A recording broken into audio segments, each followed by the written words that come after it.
Alright, The Last of Us Season 2 has come to an end with Episode 7, Convergence. Yeah, 7 episodes. A little shorter than last season, unfortunately. But I do feel like this is the smartest place to break away and return back to the beginning. You know, when this season was announced and we had talked about the structure of the show and how they were going to do it, of course, a lot of us had wondered, were they going to try to tell the events simultaneously, one next to the other, just kind of cutting back and forth between Abby and Ellie. And throughout this season, I really did realize that I think the way this story was told originally, it's kind of impossible to break it away from that structure. You can mess with some things, right? And they definitely changed some things that changed the structure a bit. But that whole day 1 through 3 in Seattle bit, rewind, day 1 through 3, Abby's story, I just feel like it's kind of the only way to do it. I do wonder, much like the game, how fans who are not gamers are going to react to being asked to spend an entire season, for the most part, with a character that they've not only were spending 7 weeks learning how, or I should say 6 weeks learning to hate. We start to see another side of things, of course, a little bit here and there. And by the end of this, I think they do a decent enough job, or a good enough job, where they're sort of starting to make you go, okay, I think Abby might have a reason here. And I'm starting to see why she would do the things that she did. I really hope that people have gotten to that place. I'm already there. Yeah. Right? Because I played the games. I love Abby. You know, so I'm trying to look at it from somebody who has not played the games, who doesn't know anything about the story. I'm trying to be objective about this and just be like, okay, step out. How well did they set that up? But they also have more work to do in the next season, of course. But I am curious on the response to when, like, this ended. Of course, it teases the next season. I think people will probably gather, like, oh my god, are we really just going to tell Abby's story next season? Maybe they think it'll be told in, like, an episode or something. But when the new trailer drops, whenever that happens, and they see that it's all Abby, are they going to just be like, I don't want to spend time with this bitch, I'm out? I don't know, honestly. I don't know. Yeah. It's hard to say. It is. I guess hard we'll to just say. find out how people react, but I just hope that the viewership of this and the ratings and whatnot don't dip low enough where HBO gets cold feet and wants them to finish the story in season 3 and be done with the show, because they don't want to put more money into another season on top of the next one. I don't think that will happen. I think viewership is still up. I think the critics' ratings, which is typically what they listen to more so, I'm sure it'll be nominated for all sorts of awards, and that's typically what HBO worries about. But anyway, we should just talk about the episode. I think we're getting too off track with next season. I guess we should save more of that talk for the end. we can. Sorry. Okay. So, we start here with Dina getting treated by Jesse. Yes. This, of course, shows Jesse realizing kind of in real time, without being told, something's up with Dina. If she doesn't want to drink, that kind of leads me to only one conclusion, which pisses me off that I'm not told this. Of course, yeah. Right? Yeah. But it does show how much Jesse cares about Dina. Yes, definitely.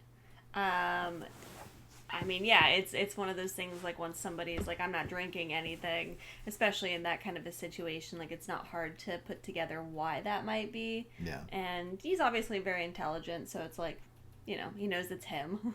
Yeah. Yeah, I mean, it sets it up for later too. Like we get, Jesse saying that he does love Dina, but not the same way that Ellie does. Like he's not in love with Dina. He cares about her and he loves her. As a friend, as a close friend, probably, and even in a really strong. Well, I guess friendship is platonic, but like in that kind of way. Although they're not platonic because they've slept together. But you know what I mean. Like he tells, like, not to jump ahead too much, which it kind of is, but he tells Ellie about like a girl that he was in love with. Yeah. So he's kind of like letting her know, like, I know how you feel about Dina. So, yeah. This is a very Jesse heavy episode. It is, which is important, I think. Because he dies here, I think that this is a smart play. Spoilers for next season. In case you're hoping Jesse survives or something, he does not. I think it's best to just rip the Band-Aid off and say if you think there's any hope for Jesse, he does not survive.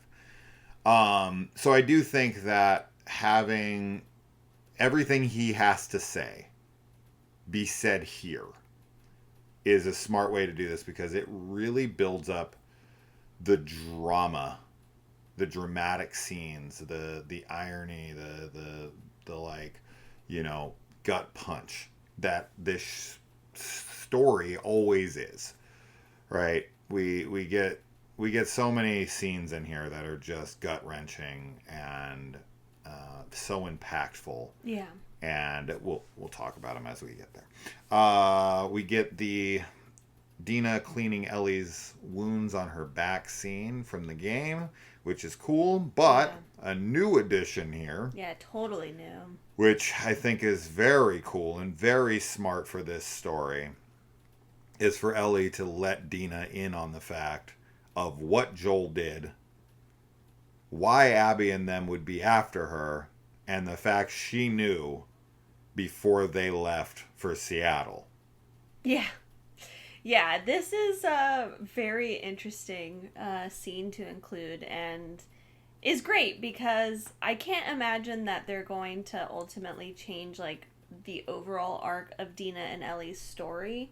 No. But this really it just gives a lot more like maybe context for what's to come with them, I guess, like their relationship. And we watched like the after, like when they talk about the show, and I really liked what was being said about like maybe this is sort of a self-sabotaging move, right? Bella Ramsey's like, like maybe Ellie wants to push her away, and I think that that's true. I think that this is like this scene is sort of Ellie like trying in a way to just like break it off so that like because she can't handle her emotions because she comes back after having killed oh my gosh, what's her name, the girl that she tortures. Nora. No, that's not Nora. The one down in the basement with that's the Nora? spores. Oh yeah, sorry, it's okay. I thought her name was something totally different for a second. Nope. Anyway, yeah, and like when she's like maybe she didn't get what she deserved. Like I feel like that's Ellie sort of like, I mean, she is questioning herself, but not enough. And maybe if Dina had been like, I mean, she sort of does like withdraw her support by being like, well, we need to go home now. Like this is clearly not what I thought it was, where like, Joel did something that everybody does during this time, and Abby's coming along with her crew to just kill him and be the villain. Like clearly Joel like messed up big time. Yeah. Because we don't get a lot of people outside of the Fireflies and like their reaction to the potential for a cure. Because that's a huge deal. Yeah. Whether or not it could have even happened, like that hope that's there, it's still just like.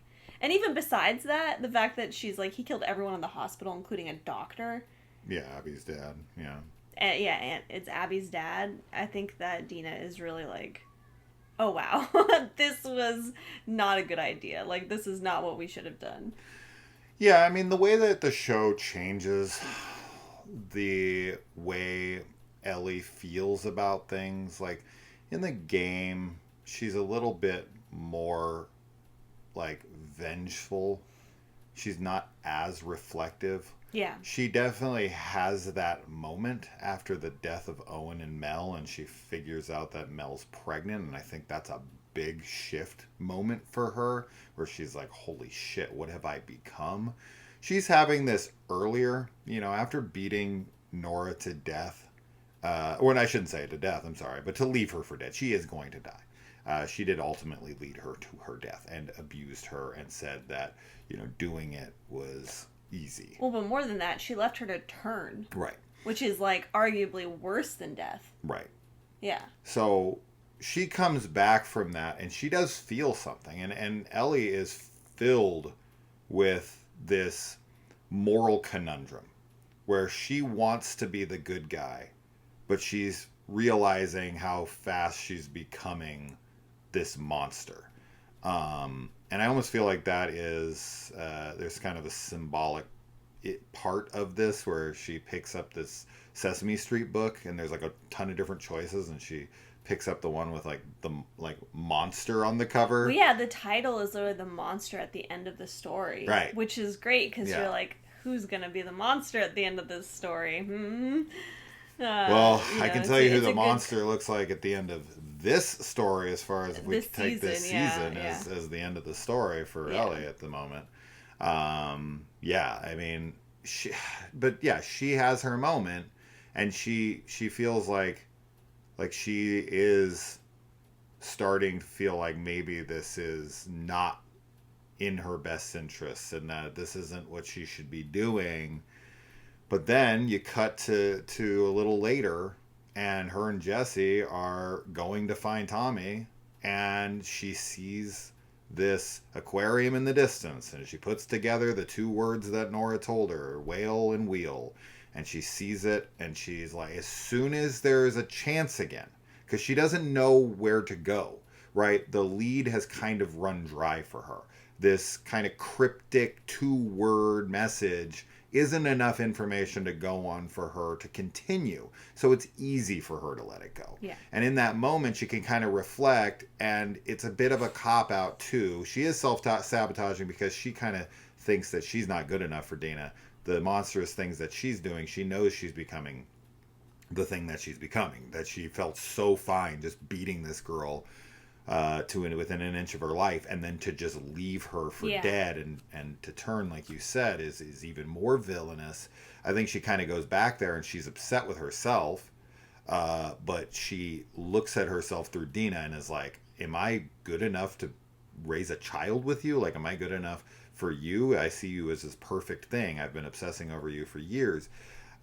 So I do think it is probably self-sabotage, and I do think that she is reflective on herself as this monster, but once again, as I said, that's because she doesn't know what else to do. Right. There's nowhere else to go. But man, as soon as she sees that fucking, aquarium and she puts it together, Abby could be there. Boom, right back to it. Let's kill Abby. I don't care about Tommy. I don't even know if that is Tommy. Total bullshit. She knows what's going on. She just tries to rationalize it, Which slough it off. Is super lame because Tommy is Joel's brother and like the closest thing she has to Joel at this point. So she's kind of like turning her back on, on her family essentially to go on this revenge quest. Yeah. And that's, it sucks because I think everything that Jesse says to her is absolutely right. Like, he tells her, like, you're selfish, and, like, I voted no. Yeah, which is that's a good huge. discovery because I think we both were like, oh, okay, Jesse probably voted yes. But he's very much like, no, like, it wasn't the right thing to do for the community. Yeah. And Jesse cares a lot about people, but he's very responsible and very selfless in a lot of ways.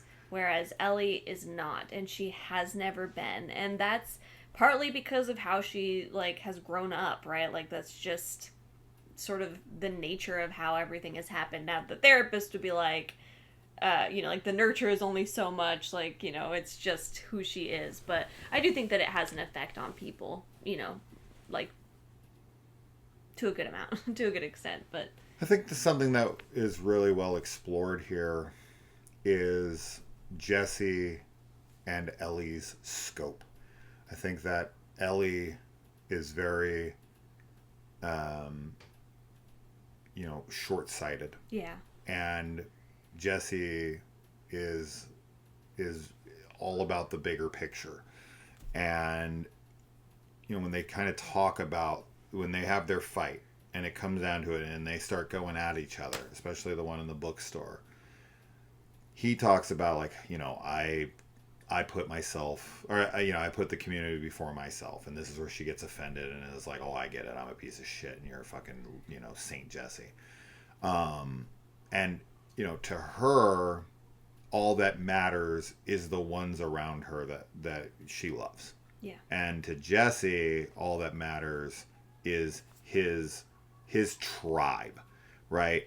And Ellie's somebody who she cares about people, but she specifically cares about her inner circle of people. yeah, Right? The Joel, the Tommy, whatever. But when they're out in the world, when they're outside of their tribes, Jesse can think on his feet and remain very logical and sound mind about things. He doesn't let his emotions get the best of him, and he's like, look, I'm going to be a father now, which is a new good element here where he's very focused on like, I got to get out of here. I'm going to be a dad. Like, it's not just Dina that needs to live. Like, I also need to live. Correct. Yeah. And so they kind of talk about this when the Scar Kid is being assaulted by the wolves. And Ellie, of course, as always, she's very reactionary. It's all about her emotions. She's in the moment. She's spontaneous. She's reckless. Yeah.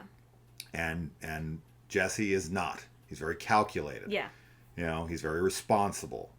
And she wants to go and save the kid, which is, like she calls him out for, a bit of hypocrisy. It's like your tribe only extends so far and you lose sight of what's right, right? And it's like you just want to survive now. Now who's being selfish? You're calling me selfish, but we just let this kid die who we could have maybe saved. And he's like, well, if we try to save that kid, more than likely we're going to die, which then Dina is going to die because she's in an incapacitated state. Tommy doesn't know where the hell she is.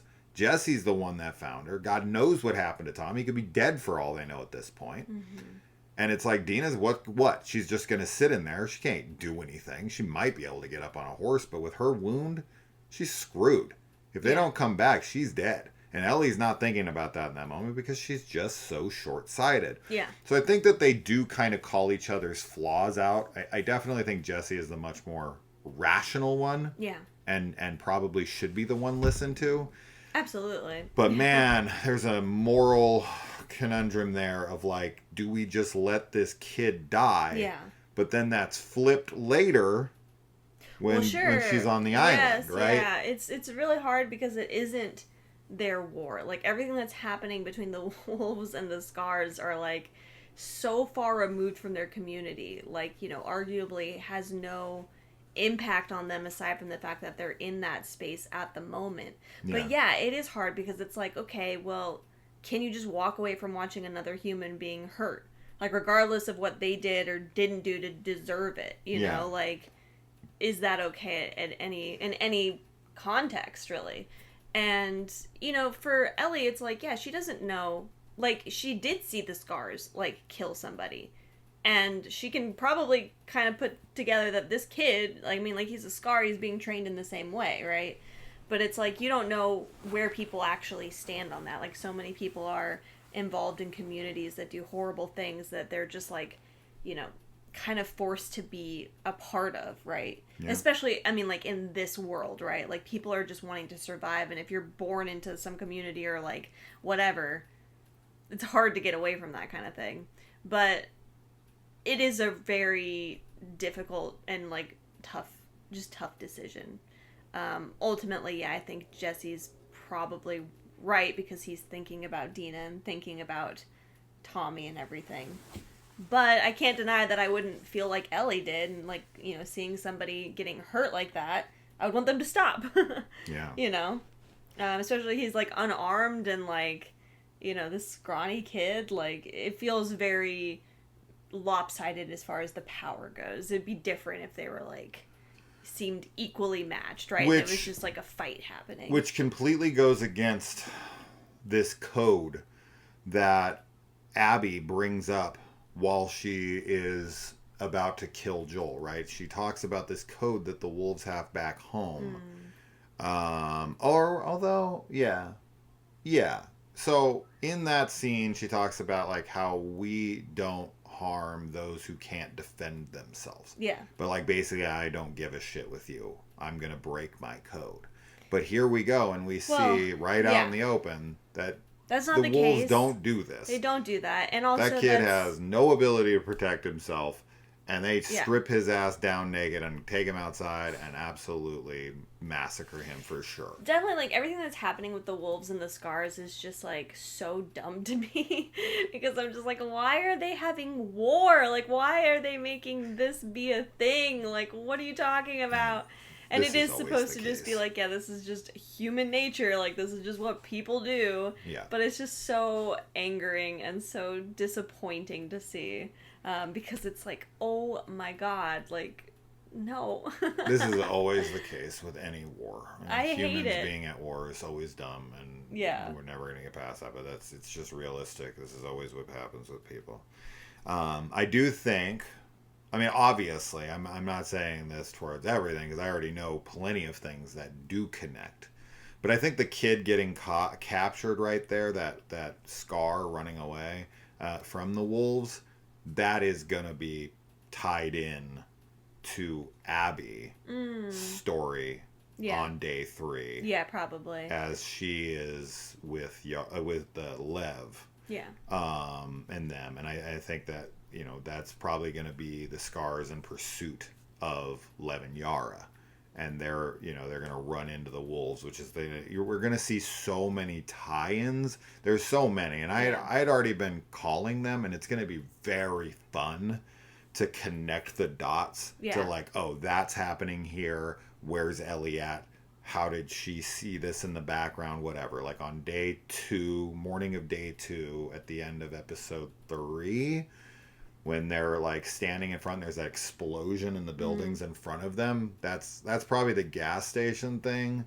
But I remember that happening on day 1 of Abby's story. So maybe it'll be a different fight. But there's going to be a lot of those moments. And I'm going to point out some of them here for sure as we continue.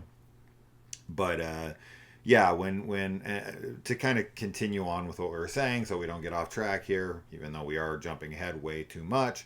As far as like the kid thing I was talking about, where Ellie's like, no, we got to save this kid. Like, that's what's right, whatever. She then ends up getting on a boat, taking herself out. She's trying to get to the aquarium, and boom, she gets hit by the waves. She crashes.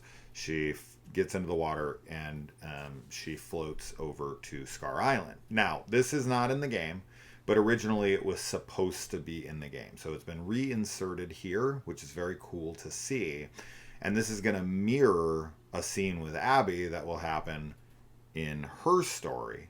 But here we go. Ellie's about to be hanged. Yeah. She looks at this kid and is like, tell them, like, I'm not the bad guy. I'm not a wolf, whatever. And boom, very much like Joaquin Phoenix's character in Gladiator. He's like, thumbs down, kill the bitch. Like, he does this, this gesture to cut her guts out. That's kind of what they do when they hang people.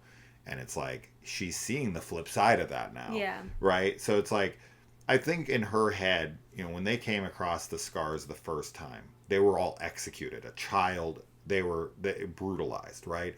Then they also see them in the city, and underneath their symbol of their prophet and whatnot, they have like the feel her love, feel this bitch, and they're like all murdered under there. Yeah. And then she sees, because she's on a vengeance mission, when the wolves are hanged and their guts are cut out, and they have their graffiti up on the wall and whatnot. She probably sees that like, oh, it's monstrous, but it's probably justified because look what they're doing to their people, right? You can kind of see if you're seeing things from one side, it's always like, well, they started the war, Right. so they fucking deserve it, right? Yeah. But then, oh, once you're on the other side of the knife with them, and they're just like, we don't care that you're a wolf.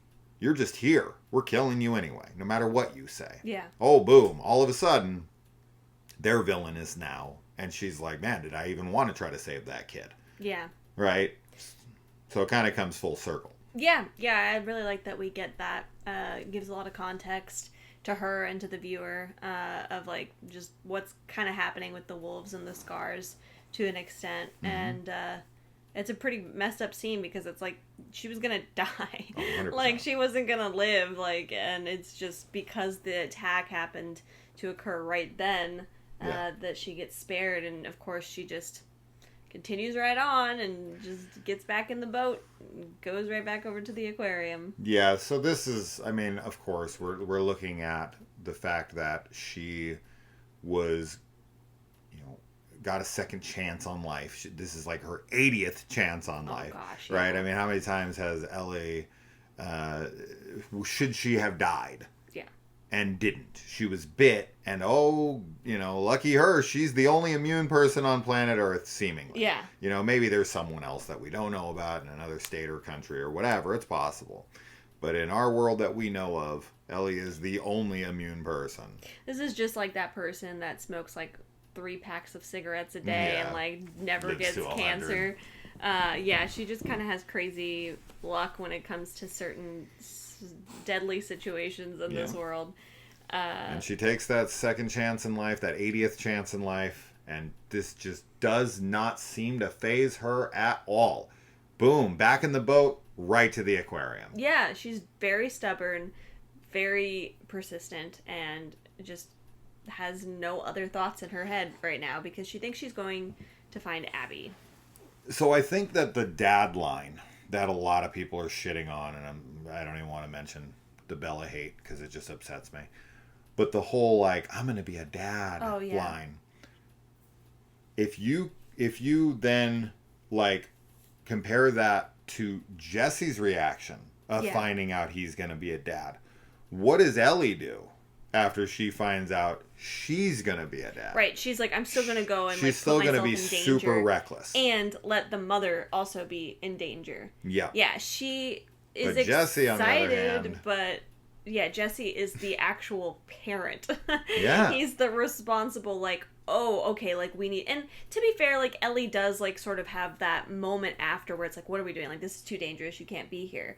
But it takes it being, like, But as soon as she sees the hospital... Yeah, but she doesn't think about it in terms of herself. But Dina is shot in the leg. Yes.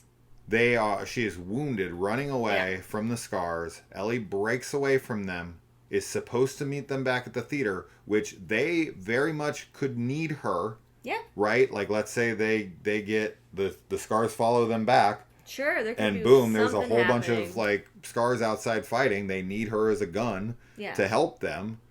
And she runs off to the hospital because, like Jesse said, she is selfish. And she is just so focused on this revenge. But what does Jesse do?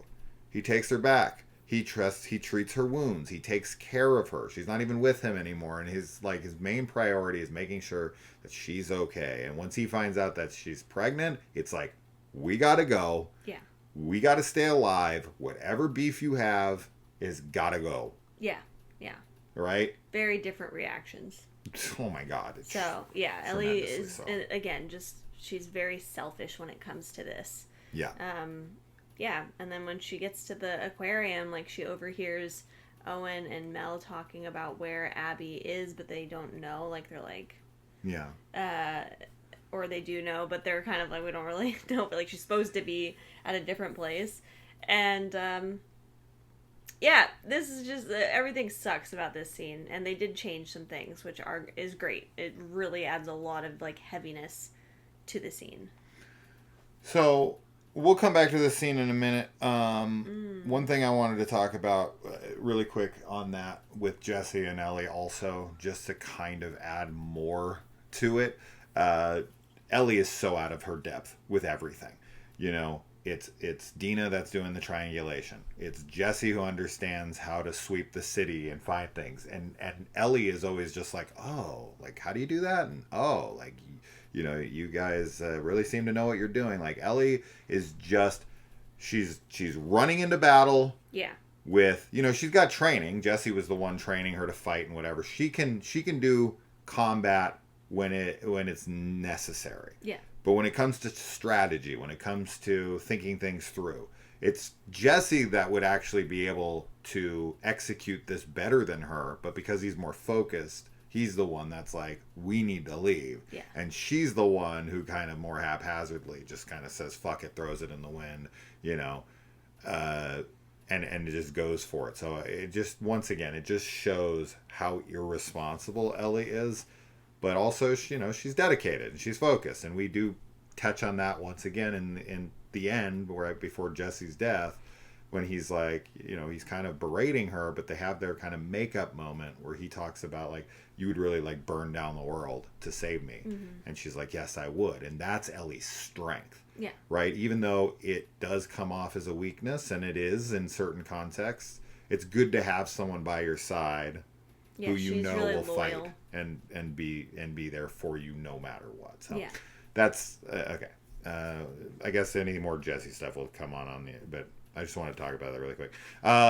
Getting back to the Mel and Owen stuff. So in the game, it is a tad different on how they die. So similarly, Owen does try to go for a gun. Ellie and him kind of wrestle, and she shoots him. Then Mel comes in with a knife, and they fight, and Ellie is able to best her and stick the knife into her neck. Mm-hmm. This is when she goes over to Owen, and she's like, where is she? And he's like trying to say, like, she's, and then, you know, she kind of dawns on her. I think she's talking about Abby, but she's talking about Mel. She goes over, she pulls back the jacket, reveals the pregnant belly, and she kind of just staggers away like, holy shit, what the fuck have I done? And then, you know, that's when Tommy and them come in the room and take her away. Now, of course, in this version, much differently, Owen goes for the gun. She shoots him through the neck, which then also hits Mel's neck, which I don't know if that trajectory would work. Are they the same height? Because they'd have to be the same height to both get hit in the neck. Doesn't matter. But yeah, it looks like she's fine. She's just standing there, and then boom, artery is hit, and what do we got? She asks her to cut the baby out. Yeah. Yeah. Yeah, it's messed up. She asks her to do it, and Ellie does not do it. She can't do it. She is too scared and doesn't know what she's doing, and it sucks because she could have at least tried for sure. But she kind of just freezes, and then before, I mean, it happens so fast, like, she's dead. I don't know if you can still, like, cut the baby out after the mom's dead at all, like, especially that quickly. You probably would have like a little bit of a window. Could? Yeah. Like, if you did it fast enough after that, but she misses the chance and just kind of pulls the shirt down over her belly and is, like, completely messed up by that, and that's when Tommy and Jesse come in instead. Yeah, and this, of course, mirrors Ellie's birth, where her mother is dying while giving birth. I mean, she's more, like, infected, right. and that's kind of a stage of death, where she's going to eventually turn, but, of course, Marlene comes back and kills her to do her the courtesy that Ellie did not do for Nora. Yeah. So yeah, a lot of mirroring here, and Ellie does not extend the same courtesies that everyone kind of around her when she was a kid extended in the opposite direction, kind of bringing Ellie's villain arc to a head. I don't really know. I mean, I think there's interpretations to be had for why Ellie doesn't cut the baby out or even try. I mean, number one, what the fuck is she going to do with a baby? Right? I mean, I definitely think... But we talked earlier about how she's all gung-ho and up Jesse's ass about, you didn't want to save this kid. Why didn't you save this kid? Right, that's what I'm saying. Then she has this encounter with this kid who tries to kill her on the island, not just 20 minutes ago. And she's very flustered. She's freaking the fuck out. This girl's trying to tell her to do something she has no idea how to do.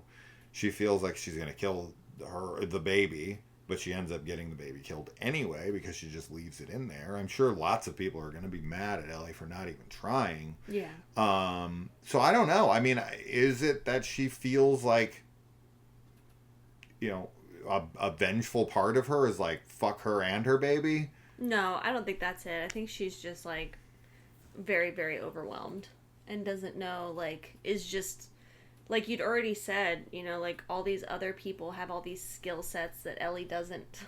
Yeah. You know, I just think she has no idea how to even begin.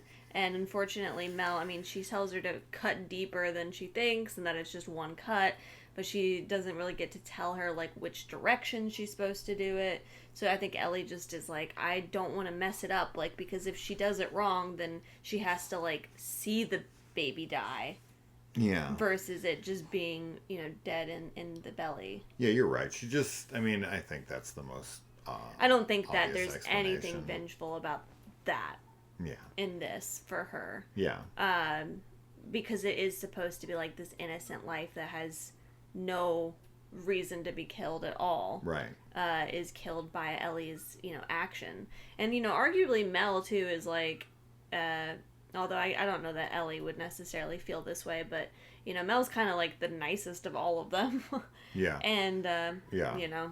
But yeah, she's the one that she tells like reassures Dina that she's not going to kill her and, like, that she'll wake up and everything. And, yeah, but Ellie, this should be that, like, wake-up call for Ellie, but it definitely is not. Because even when they go back, like, after Tommy and Jesse, you know, take her, and Tommy's like, you know, they're talking, and she's like, but Abby gets to live. Yeah. And Tommy's like, well, you're just going to have to live with that. Like, do you think you can? And she's like, I guess I have to. But, like, it's very clear that, like, that's not okay for her. No, she's because this is very much mirroring how she feels in Salt Lake City. Yeah. Right? This goes back to, once again, it can't be for nothing. Yeah. We didn't do all of this to stop here. Right. Like all these people died. Yeah. Yep. And she just looks back at all the deaths that occurred to get her there. Yeah. And she's like, no. And now she's killed a baby. Yeah. Right? Her and Jesse let a Scar kid die. You know, she obviously killed Owen. She killed Mel. She killed Nora, or at least left her to die. So to her, it's like, I came here for her. Right. And I killed everyone but her. Yeah. Like, this can't be for nothing. Yeah. You know, but, I mean, this scene plays out pretty similarly to the game. I mean, yeah, there's little things changed here and there. Tommy's, like, necklace he got for Maria to try to, like, make amends for running out. She's mad and all that kind of stuff. None of that stuff's necessary here. But yeah, it all plays out pretty similarly. The conversations, like, can you let that go? Or, like, is that okay with you? And it's like, it has to be. You know, like, and this is the irony, right? Of course, is that Ellie was gonna leave, right? Yeah. Ellie is about to leave, and boom, here comes Abby, right? Yeah. And boom, the cycle starts. Now, I don't know. Maybe we should save this for the end because I do want to talk about spoilers for the next season at some point. But I'll let's try to knock out anything else, and then for anyone who wants to stick around, who's played the game or doesn't care about the reveals of what is going to happen next season, you can stick around. I think we talked about most things here. Let me just make sure. Yeah. Yeah, I mean, that's pretty much it as far as this goes. Of course, well, I guess the last thing to talk about here is Jessie and her little exchange. She kind of, you know, they have their moment of reconciliation, where things look like they're going to be all right. Yeah. And they're going to move on, but literally the next second, much like what happened in Ellie's world, you know, she moved away from Salt Lake City. She was trying to make peace with it. Then she finds out the truth. Yeah. And then Joel comes in, or Abby comes in and kills Joel. Yeah, right and after they've like made up. Too. And then they try to leave. And this is very similar to what Abby did. Yeah. Right? Where Abby comes in, she wrecks Ellie's life. Yeah. She kills the person she cares most about. Right. And then she tries to just leave. Yeah. She leaves Ellie alive because Ellie's no one to her. But she leaves her alive when she could have just killed her, been done with it, moved on. But she was like, that's not what I'm here for. I'm here for Joel. We're going to let Dina live. We're going to let Ellie live. In the game, we're going to let Tommy live. Right? It's all about a Joel. Yeah. Now Ellie, on the flip side of this, comes through Seattle like a wrecking ball. She kills everyone that Abby knows and then just tries to leave town. Yeah. And much like what happened with Abby here, you can't just walk away from the shit you did. Yeah. This is mirroring what happened in Salt Lake City with Joel. You can't just murder 18 soldiers and a doctor, shoot him in the head, and walk the fuck away unscathed. Someone's going to come after you. And then Abby comes in, and it's like, you can't do what you did to Joel and get away unscathed. And then Ellie comes into Seattle, and she does this shit, and it's like, you're not going to get out of this unscathed. It's the cycle. It continues to keep looping. Everybody's going to come after you eventually. And whenever that person comes after you, people love you, and they're going to come after them. It never fucking ends. Yeah. Well, and Tommy even says, like, they made their decisions or they made their choices, which is the exact same thing with Abby and Ellie, too. Like, they make choices and then they have consequences. Correct. And those consequences are the, like, reactions of the people that they leave behind. So, yeah, I mean, this is very shocking, obviously, when Jesse runs through the door and is, like, immediately shot. Identical to the game. It's so jarring and so crazy, and, like, Ellie is just, like, was not expecting it, clearly, like, at all. And it just, it's awful, because, like, the way that this ends, too, with, like, the shot cut to black, like, the gunshot and then cut to black, where, like, you don't know what's happened. You don't know who's been shot, if it's Ellie, if it's Abby, if it's whoever, and if it's Tommy, and then jumping over to, like, Abby waking up on Seattle day one is great. I mean, this is a great setup, obviously, for the next season, and getting to see, like, we obviously are both very excited to see Abby's perspective. It's one of the things that makes the game, like, so wonderful, is that you get to see these two different perspectives that are so similar in so many different ways. Yeah. And, I just don't know how people will react, I guess, to the next season. I think people will watch it because they will hope for, like, more Joel flashbacks. At the very least, which... There will be one. I'm kidding, mostly. But, I don't know. I think people will... It seems like this season has been overall pretty successful. As far as what? Like, as far as, like... people watching, enjoying it? Like, I don't know what the ratings are. I don't know what the ratings are. The only thing I ever look at is the IMDb scores, and I can tell you this episode is already getting trashed.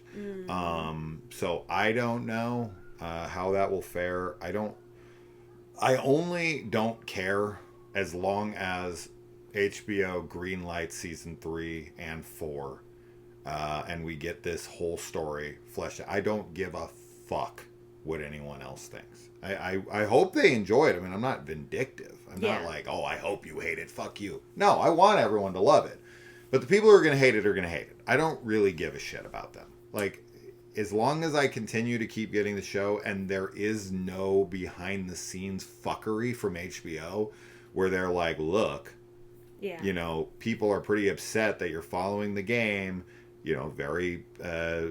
Star Wars Rise of Skywalker. Yeah. Like, I know we went in this direction. We said Rey's nobody, but maybe she's a Palpatine. Like, give them what they want. Maybe we can make concessions. Maybe we can compromise. Fuck that. Yeah. Fuck that. Stay on your vision. Do what you think is right. Tell the story that needs to be told. You already learn from the mistakes from the past. Stick with the audience that's with you. Continue to... I have full faith, 100%, that Neil Druckmann, Craig Mazin, and everybody else will stick to their guns, and they'll be like, I will fucking quit this project before I change a goddamn thing. So anyway, let's talk about the connections here and developments that will happen in the next game really quick. We're not going to spend too long on this, but little things, fun things to notice here. When Ellie and Jesse are walking through the city, you see these, I don't know what they're called, like the crane arms? Yeah. Is that what they're called? It's not scaffolding. Yeah. I don't know what the hell they're called. The big freaking like triangle things that are attached to crane arms or to cranes. They're like attached to the buildings, and you can see them up in the distance. Very, very cool to see that, because I was looking in the skyline many times to see if we were going to see any of that, and we very clearly see that stuff. So shout out to Abby's Fear of Heights. We'll see that next season. And then when Abby comes through, I guess we should say, when Ellie goes to the aquarium, we see that a surgery has taken place. This is obviously the amputation of Yara's arm performed by Mel after Abby secures the proper implements for the amputation. So very cool to see a setup for that. Like, they're really leaving the breadcrumbs. They're really setting up those moments that people are like, well, what's that? What's that? What are these little things? There's cute little like Easter eggs up in the sky that no one would notice unless you were looking for them. And then there's stuff like that, like, whose surgery was this? Mel and them feel fine. We see Abby at the end of this. She looks fine. She doesn't look like she has cuts on her. But what does she have? She has a rope mark around her neck, like she should, because she was hanged. That was very cool to see. So they're really making sure they're hitting every detail. They're setting up all the scenes. Of course, Isaac and them attacking the scars.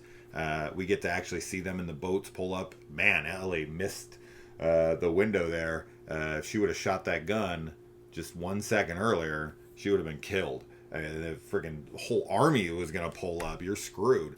So it's cool to see Isaac and them. I mean, we didn't even talk about the Isaac scene where he talks about how Abby is supposed to take over the wolves. Yeah. She's it is a big part. She's the soldier. She's the next like leader. Hannaran. I always fucking the name up. She is absent. Yes. I don't know where she's not at in this episode. A lot of people were speculating that the introduction of the spores scene between her and the Asian chick that comes in here in to talk to Isaac, that was like years ago. That was a long time ago. That Isaac killed Hannaran. What the fuck? How do you fucking say this name? God, I heard it like in the show once or twice, and I was just like, how are you saying this? Hannaran?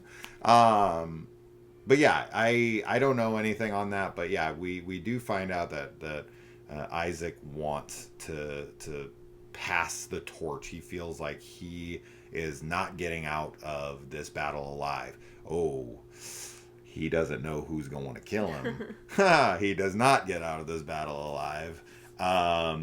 But yeah, this is an interesting development here. But we're going to expand upon that more in the next season. We're going to see a lot of Isaac. We're going to see a lot of Abby. We're going to see a lot of Owen. We're going to see flashbacks. Now, at the end of this season, we cut to black, and then we come in on Abby Day 1 Seattle. Now, in the game, when we cut to black, we then are transported back many years to Abby's childhood, where she finds her dad and her find a zebra, and it's stuck in a fence, and they get it out together, and her dad have this really sweet bonding moment. And this is when she like wakes up from her nightmare, because I think it cuts to maybe the hospital scene or something. I can't remember exactly, it's been years, but I'm pretty sure something. And then that's when she wakes up in that room, and then Manny comes in, tells her like Isaac's looking for you or whatever, or maybe Owen, whatever it is, and then she goes out. The recreation of the stadium is perfection. Yeah, it is literally the exact same fucking set. It's crazy to see on like in live action. Everything is exactly the same. Yeah, it like is It's exactly the same as you said. Yeah, it's incredible. Just to see it like that was very, very cool. I also forgot to mention here that Ellie uses Joel's map interrogation technique. She's going to. It doesn't end up even happening, but, you better point to the same fucking place on the map. Yeah. Very cool.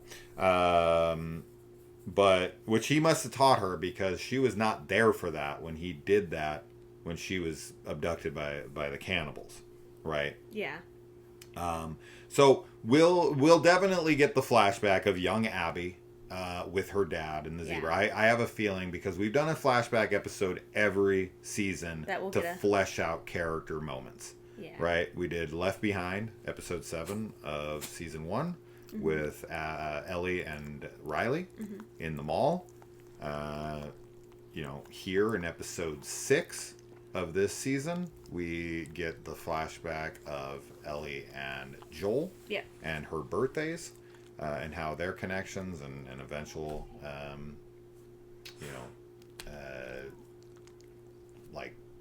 drama the separation. And then I think the flashback episode we'll probably get here. No, I'm calling this for sure. The flashback episode we'll see is Abby's flashback. It'll be her with her dad as a kid. Then it'll flash up to the stuff where she's in love with Owen. And they're doing he dives off of the Ferris wheel and all that stuff. And they're having their romance. And then, it'll eventually work its way up to her finding her dad's dead body. Which I think is what will end that episode of her, anger and vengeance towards wanting that revenge. And I think we could even see, I don't know if we'll see any of the flashbacks up into when they come to Jackson and how disconnected. I think we'll just do that stuff in Seattle where Owen and her have broken up and he's with Mel now, even though they have sex on the boat. I'm sure they'll keep that kind of stuff because there's a little bit of a love triangle going on between them. We don't see Lev in this. I think this is probably because, number one, I don't think we see her in the game because they don't reveal that yet because we don't know who that is. But also, even if they were gonna show her, him, they haven't cast them yet. Yeah. Right? So it's we don't have anyone there yet for that. For More that than person. likely, that's probably the case. Yeah. And they're coming from a similar place, right? Because they were both on the island at the same time. Yes. She was right where Abby was. Yep. When she gets to the Scar Island, Abby's right there on the island with Yara and Lev. Yeah. So I don't think she could have ever known that, of course, obviously. And what could she have done about it? She would have just went into the middle of a fucking war. Of course, that's not realistic. But I think that this will get criticized, like it usually does, for not having enough action. Because they're going to be like, well, they didn't even show the Tommy and Jesse sniper shootout scene. Yeah. I have a feeling that will appear next season. We're going to see Manny's death through that sequence. That makes the most sense to me. I do believe we will see the Tommy Jesse stuff, but from Abby's perspective. Yeah, possibly. I'm going to say 100%. I'm going to say 100% because they're going to want to bring.